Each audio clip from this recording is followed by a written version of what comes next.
Hi everyone, welcome again to another Teacher Joseph video clip. So we've been going through my weekly lesson and looking at different phrases, and we're going to continue that today. And we stopped yesterday with the word wit's end, which is how we describe someone who's very nervous, anxious, or worried about a situation. They're at their wit's end.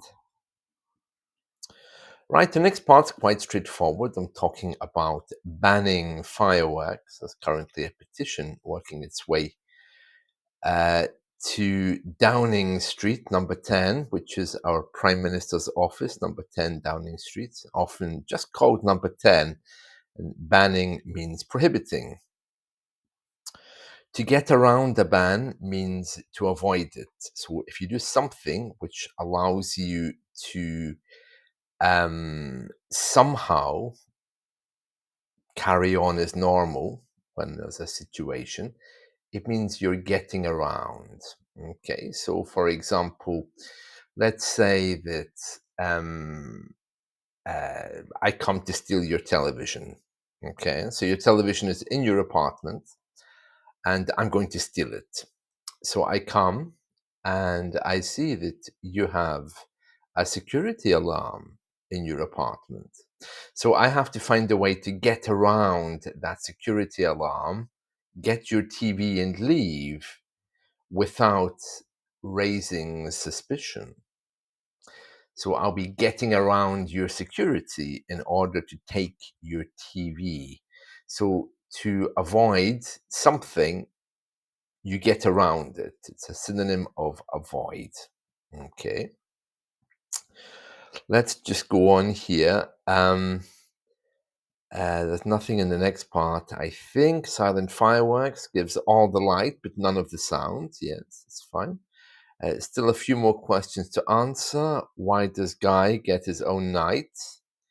Why do we teach kids to burn an effigy of Guy? Why do English teachers always use Guy as an example of the third conditional? And it continues. Right, let's see. It's one of those events that you don't have to leave the house for.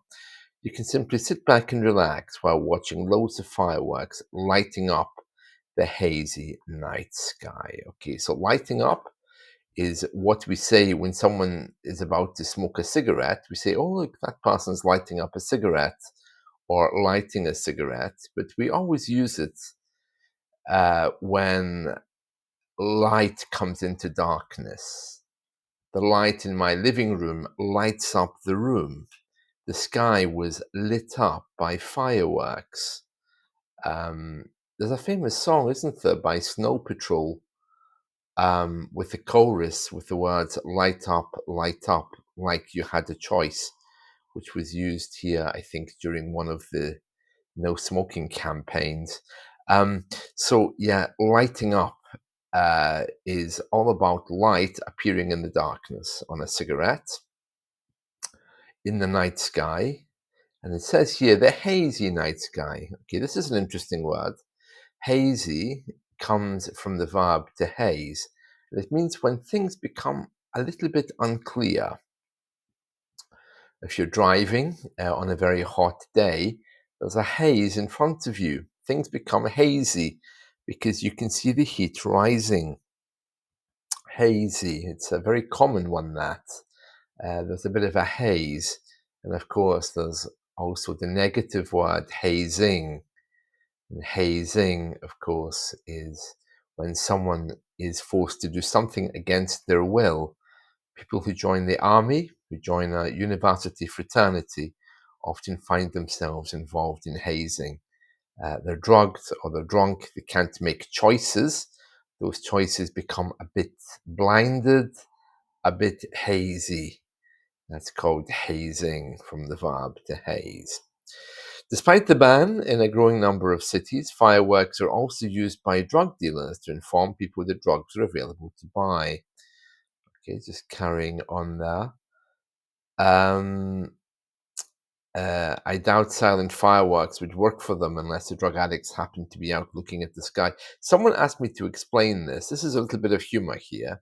So I'm just going to go through this. So what I'm saying is fireworks are very powerful, okay, and they're being used to inform drug addicts that the people who sell the drugs are now ready to sell. Drugs have been delivered.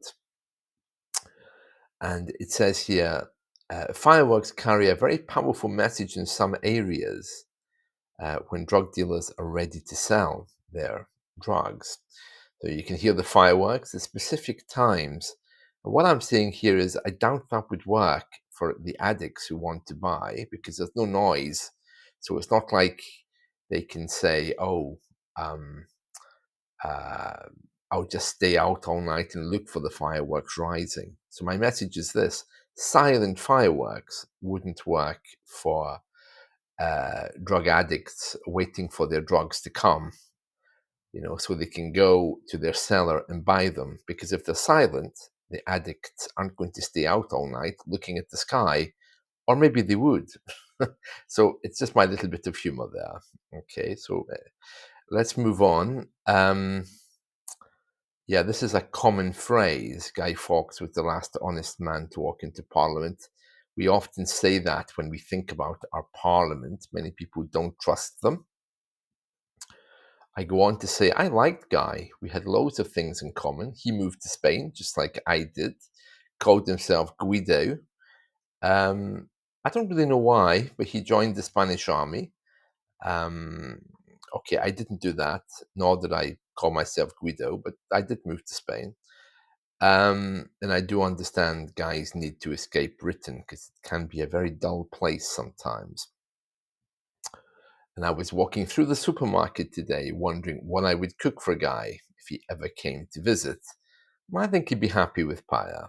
It's paella, as it's called in England. He surely must have tried that. I mean, it really is delicious with prawns. Apparently, Guy was waiting for the king to arrive before he blew up Parliament. But they caught him before that happened. It's difficult to imagine what would have happened to Guy if he tried that today.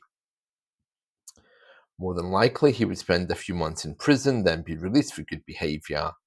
Oh, how times have changed. Anyway, thanks to Guy, we can practice these conditional tenses, so that indeed is something to be grateful for. Right, so probably the main things here uh, to get around something, okay, not to be confused with getting around in your car. This is a metaphor for getting around a system or a security issue, or to get around a rule. Okay, so that's what we're going to be thinking about today. That's one of the main ones, along with hazy. And that's it from me. So I hope you've enjoyed this. So let's talk again soon. And I wish you all a wonderful, wonderful day ahead. Thank you.